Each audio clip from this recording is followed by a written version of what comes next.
मुख्तार अंसारी एक ऐसा नाम जिसे सुनते ही बड़े बड़ों के होश उड़ जाते थे। नेता से लेकर पुलिस तक मुख्तार के इशारों पर नाचते थे। मुख्तार की क्राइम हिस्ट्री कितनी लंबी है, इससे कोई अनजान नहीं होगा। लेकिन क्या आपको पता है कि मुख्तार ने इन कामों से कितने कमाए, उसकी नेटवर्थ क्या है? मुख्तार अंसारी ने चुनाव के लिए दिए गए हलफनामे में बताया था कि उसके पास कुल 21 करोड़ 88 लाख रुपए से ज्यादा की एसेट्स थीं। एसेट्स के अलावा मुख्तार पर 6 करोड़ 91 लाख रुपए की देनदारी थी। रिपोर्ट्स के मुताबिक मुख्तार अंसारी की 2015 में कुल आय 17 लाख 75 हजार रुपए रही थी। उसकी पत्नी की इनकम 10 लाख 43 हजार रुपए थी। मुख्तार के 2 आश्रितों की आय 2 लाख 75 हजार और 3 लाख 73 हजार रुपए रही थी। अगर मुख्तार अंसारी के 2017 के चुनावी एफिडेविट को देखें तो उसकी और उसके परिवार के सदस्यों के देश के 3 बड़े बैंकों में खाते थे। इसमें उसका एकमात्र खाता एसबीआई में था, जबकि पत्नी के खाते एसबीआई के अलावा स्टैंडर्ड चार्टर्ड बैंक और एचडीएफसी बैंक में है। वहीं बच्चों के खाते आईसीआईसीआई बैंक और ओरिएंटल बैंक ऑफ कॉमर्स में भी है। मुख्तार अंसारी की कुल संपत्ति अगर 22 करोड़ रुपए की है तो उसमें सबसे ज्यादा हिस्सेदारी करीब 20 करोड़ रुपए रियल एस्टेट की है।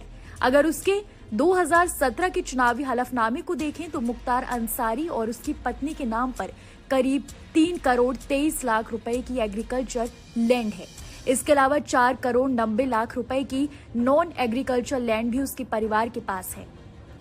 सिर्फ जमीन ही नहीं, गाजीपुर से लखनऊ तक उसके परिवार के पास एक से बढ़कर एक कमर्शियल बिल्डिंग का मालिकाना हक भी है, जिसकी 2017 में वैल्यूएशन 12 करोड़ 45 हजार रुपए थी। वहीं उसके परिवार के पास कई रेजिडेंशियल बिल्डिंग का मालिकाना हक भी है, जिसकी टोटल वैल्यू उस समय 1 करोड़ 70 हजार रुपए थी। सूत्रों के मुताबिक मुख्तार अंसारी ने गैर कानूनी कामों से करोड़ों रुपए कमाए। उसके 2100 से ज्यादा अवैध कारोबार को बंद किया जा चुका है। 2014 में लोकसभा चुनाव में दिए हुए अपने हलफनामे में अंसारी ने बताया था कि उसके पास करीब 18 करोड़ रुपए की संपत्ति है, लेकिन कई रिपोर्ट्स के मुताबिक उसके पास कई बेनामी संपत्तियां हैं जो गलत तरीके से अर्जित की हैं, जिसे लेकर यूपी की योगी आदित्यनाथ सरकार लगातार बड़ी कार्रवाई करती रही है। मुख्तार अंसारी ही नहीं बल्कि उसका परिवार आपराधिक कार्य में लिप्त रहा है। भाई से लेकर बच्चों और पत्नी भी आपराधिक साजिशों में शामिल रहे हैं।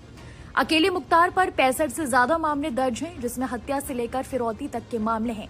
इसमें से कई में उसे सजा हो चुकी है और इन्हीं में से एक मामले में वो जेल में आजीवन कारावास की सजा काट रहा था। वहीं उसके भाई अफजाल अंसारी पर 7 मामले, भाई सिकबतुल्ला अंसारी पर 3 मामले, पत्नी अफशा अंसारी पर 11 मामले और बड़े बेटे अब्बास अंसारी पर 8 और छोटे बेटे उमर अंसारी पर 6 मामले दर्ज हैं। हालांकि योगी की सरकार के दौरान मुख्तार अंसारी के वर्चस्व पर जबरदस्त कार्रवाई हुई। ऐसी तमाम देश दुनिया की खबरों के लिए देखते रहिए न्यूज नेशन डिजिटल।